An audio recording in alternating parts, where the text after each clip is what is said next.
So what if you can't actually face going out into the world because being around people is so difficult? What can you do? Well,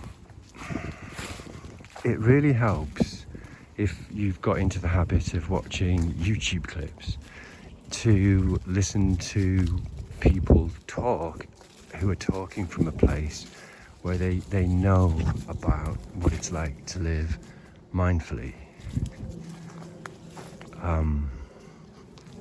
So that would be somebody who's talking to you from the present moment. Now, dogs, obviously, are in the present moment. And one of the teachers who talks about that a lot is someone called Eckhart Tolle. But I know Canadians and Americans call him Eckhart Tolle.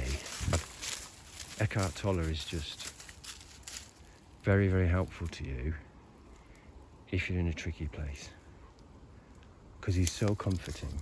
It's almost as if one of these dogs was able to start talking to you in English and telling you basically it's going to be okay, and why it's going to be okay, and how to feel better, especially when things are really tricky, because things are really tricky right now and people are difficult to be around, but also they're wonderful as well, just like these dogs.